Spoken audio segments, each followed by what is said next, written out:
I'm 28 years old and have been married to Ryan, who's 30, for 3 years now. We met in college during our final year and hit it off immediately. Ryan was studying engineering, and I was pursuing a degree in marketing.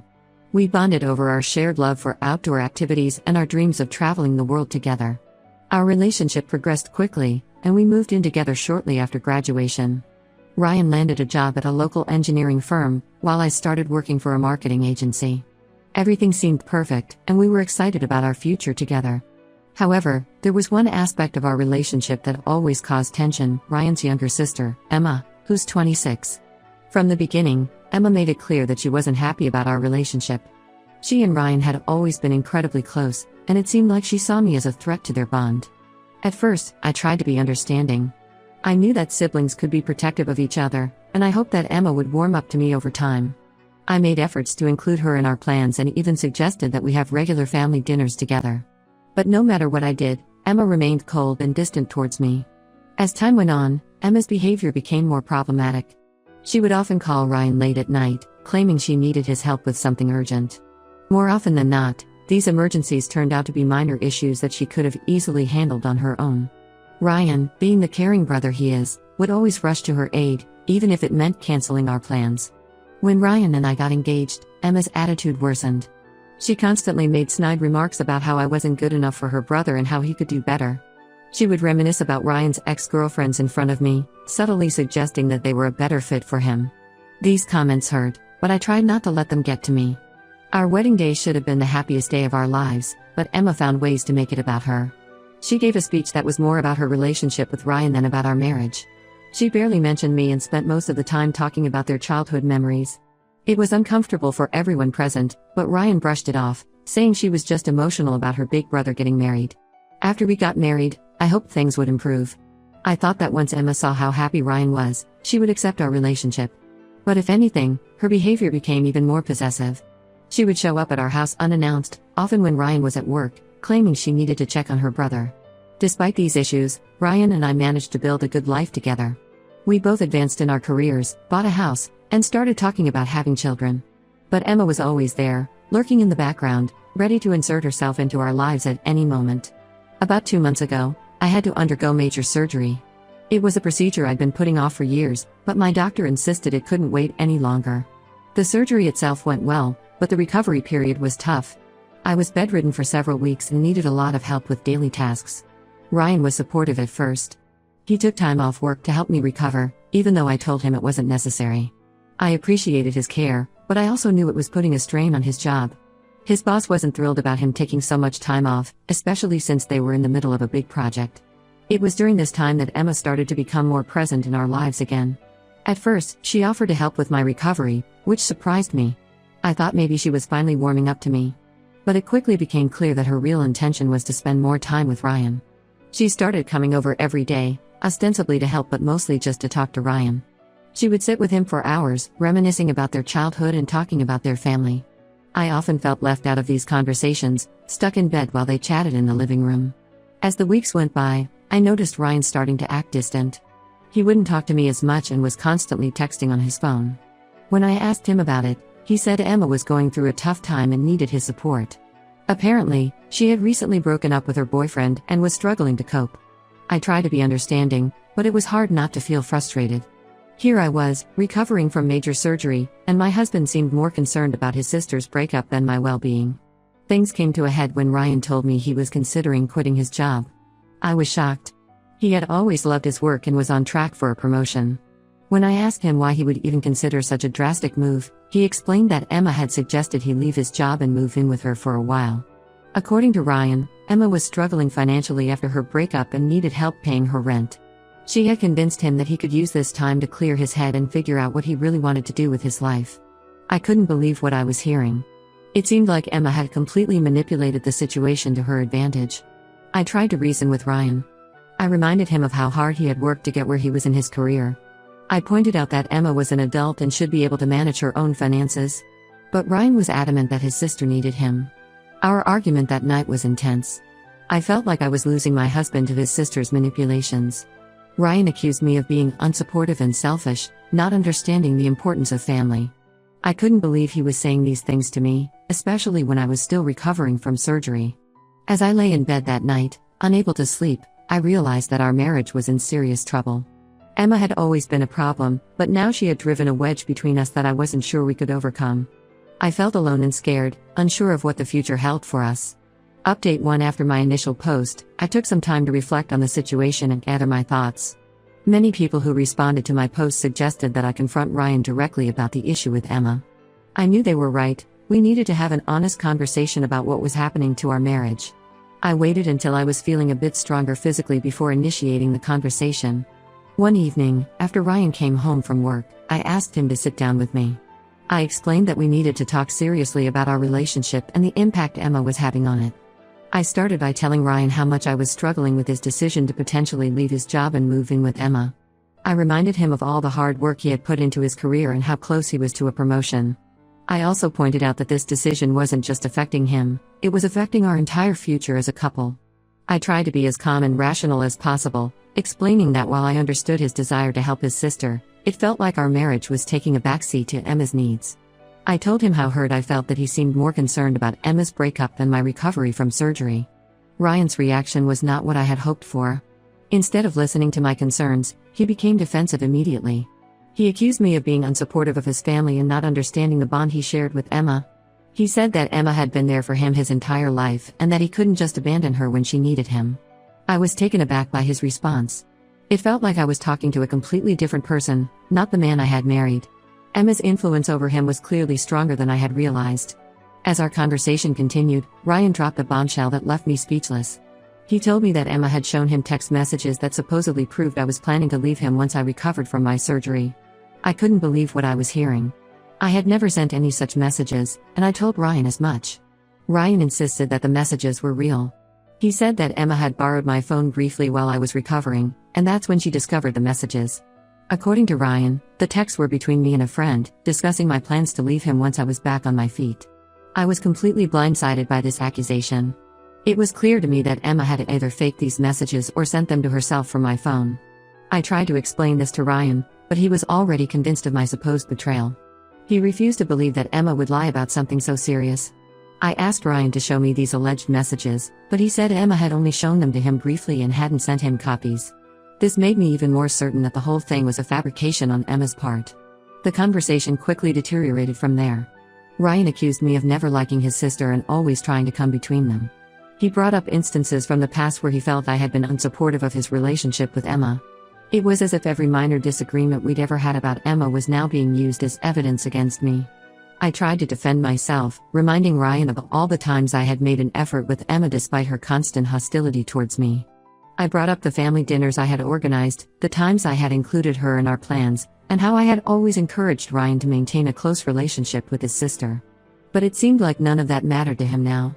As the argument escalated, I realized that Ryan was not in a state to listen to reason. Emma's manipulation had been so effective that he was unable to see the situation clearly. In a moment of frustration, I told Ryan that if he was going to believe Emma over his own wife, then maybe he should just go and live with her like he wanted. I regretted the words as soon as they left my mouth, but to my shock, Ryan took them seriously. He got up, went to our bedroom, and started packing a bag. I followed him, trying to talk sense into him, but he was determined. He said he needed some time away to think things through. As I watched Ryan pack his things, I felt a mix of anger, hurt, and disbelief. How had we gotten to this point? How had Emma managed to come between us so effectively? I wanted to beg Ryan to stay, to fight for our marriage, but I also knew that if he was willing to walk out on me based on Emma's lies, then maybe we had bigger problems than I had realized. Ryan left that night, saying he would be staying with Emma for a while. As the door closed behind him, I sank to the floor, overwhelmed by the sudden turn of events. I was still recovering from surgery, and now I found myself alone, abandoned by my husband because of his sister's manipulations. The next few days were difficult. I alternated between anger at Ryan for believing Emma's lies and sadness at the state of our marriage. I reached out to my friends and family for support, and they were shocked to hear what had happened. Many of them had witnessed Emma's behavior over the years and couldn't believe that Ryan had fallen for her manipulations so completely. I considered reaching out to Ryan, but every time I picked up my phone to call or text him, I stopped myself. I realized that until he was willing to see Emma's behavior for what it was, any attempt at reconciliation would be futile. As I focused on my physical recovery, I also started to think about what this meant for the future of our marriage. I had always known that Emma was a problem, but I never imagined she would be able to drive us apart like this. I began to question whether Ryan and I could ever have a healthy relationship as long as Emma was in the picture. Update 2: It had been a few weeks since Ryan left to live with Emma, and the situation had only become more complicated. I was still trying to process everything that had happened when I received an unexpected call from Adam, Ryan's best friend since high school. Adam and I had always gotten along well. He was one of the few people who seemed to understand the issues with Emma and had often acted as a mediator between Ryan and me when conflicts arose. When I saw his name on my phone screen, I felt a mix of relief and apprehension. As soon as I answered, I could tell that Adam was concerned. He had heard about what happened from Ryan, but he felt like he wasn't getting the full story. Adam told me that Emma had been spreading rumors within their friend group, claiming that I had been cheating on Ryan, and that's why I had planned to leave him after my surgery. I was furious when I heard this. Not only had Emma faked text messages, but now she was actively trying to ruin my reputation among our friends. I explained everything to Adam: the surgery, Emma's increasing presence in our lives, the fake texts, and Ryan's decision to leave. Adam listened patiently, and I could tell he was troubled by what he was hearing. Adam confided in me that he had always found Emma's relationship with Ryan to be uncomfortably close, but he never thought she would go this far. He promised to talk to Ryan and try to make him see reason. I appreciated Adam's support, but I wasn't sure if it would make a difference at this point. A few days after my conversation with Adam, I was surprised to find Ryan at my door. He looked tired and conflicted. He told me that Adam had spoken to him, and it had made him start questioning some things. Ryan admitted that certain aspects of Emma's story didn't add up, particularly the alleged text messages that he now couldn't seem to find on Emma's phone. As we talked, I could see that Ryan was struggling to reconcile his loyalty to Emma with the growing realization that she might have been manipulating him. He apologized for leaving so abruptly and for not giving me a chance to properly defend myself against Emma's accusations. For a moment, I felt a glimmer of hope. Maybe Ryan was finally seeing Emma's behavior for what it was. Maybe we could start to rebuild our relationship. But just as we were beginning to have a real conversation, our discussion was interrupted by Emma herself. Emma burst into the house, clearly agitated. She accused me of trying to manipulate Ryan and turn him against her. She rehashed all of her previous accusations, claiming that I had never accepted her as part of Ryan's life and that I had always tried to come between them. I tried to remain calm, but Emma's behavior was so outrageous that I couldn't help but defend myself. I pointed out all the times I had tried to include her in our lives, despite her constant hostility towards me. I challenged her to produce the text messages she claimed to have seen, knowing full well that she couldn't. Throughout this confrontation, Ryan stood silently, looking back and forth between Emma and me. I could see the conflict on his face, but he seemed unable or unwilling to intervene. It was at that moment that I realized how deep Emma's hold on him truly was. Even in the face of Emma's clearly irrational behavior, Ryan couldn't bring himself to stand up to his sister. He couldn't choose our marriage over his dysfunctional relationship with Emma. It was a painful realization, but one that I knew I needed to accept. After Emma's outburst, I asked them both to leave. I told Ryan that until he was ready to set proper boundaries with his sister and prioritize our marriage, we had nothing more to discuss. Ryan looked pained, but he left with Emma, once again choosing her over me. In the days that followed, I did a lot of thinking about my marriage and what I wanted for my future. I realized that as much as I loved Ryan, I couldn't continue in a relationship where I always came second to his sister. I deserved a partner who would stand by me, who would choose me. I started to consider the possibility that my marriage might be over. The thought was painful, but I also felt a sense of relief. I had spent so much time and energy trying to navigate the complex dynamics with Emma, and I was tired. I was ready to focus on myself, my recovery, and building a life where I didn't have to constantly compete for my partner's attention and loyalty. Update 3: In the weeks following the confrontation with Emma, I made the difficult decision to go no contact with both her and Ryan. I needed space to heal, both physically from my surgery and emotionally from the turmoil of the past few months. I moved out of our shared apartment and stayed with a close friend while I figured out my next steps. It was challenging to leave the home Ryan and I had built together, but I knew it was necessary for my mental health. During this time, Ryan reached out several times. He left voicemails and sent text messages, alternating between apologizing and trying to explain his actions. Part of me wanted to respond, to give our relationship one more chance, but I knew that nothing had fundamentally changed. Ryan was still unwilling or unable to set proper boundaries with Emma, and I couldn't go back to that situation. I focused on my recovery and started to rebuild my life. I returned to work, started seeing a therapist to process everything that had happened, and reconnected with friends I had somewhat neglected during my marriage.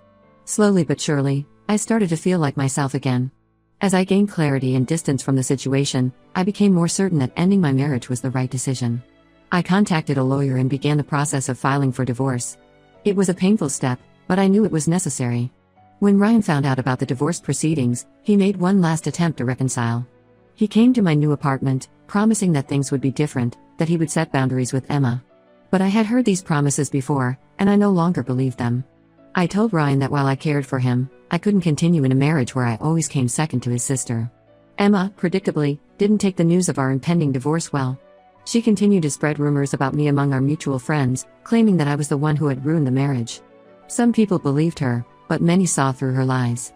I was grateful for the friends who stood by me during this difficult time. As the divorce proceedings moved forward, I focused on rebuilding my life and planning for my future. It was a challenging process, but I knew it was necessary for my well-being. Ryan and I communicated primarily through our lawyers during this time. We had to work out the details of separating our finances and dividing our shared assets. It was a stark reminder of how intertwined our lives had become over the years, and untangling everything was both emotionally and logistically difficult. Throughout this process, Emma continued to be a presence in the background. I heard from mutual friends that she was still speaking negatively about me and trying to paint herself as the victim in the situation. While it was frustrating, I made a conscious decision not to engage with her or her rumors. I knew that responding would only give her more ammunition and drag out a situation I was trying to move past. As the divorce neared finalization, I started to feel a sense of relief. The constant stress and tension of the past few months began to lift. I realized that while I still cared for Ryan, I no longer wanted to be in a relationship where I had to constantly compete for my partner's attention and loyalty. I began to make plans for my future.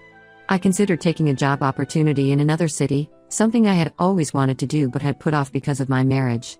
The idea of a fresh start in a new place was appealing, and it felt like a chance to truly move on from this chapter of my life. Reflecting on everything that had happened, I realized that while the experience had been painful, it had also taught me valuable lessons about self-worth and the importance of healthy boundaries in relationships.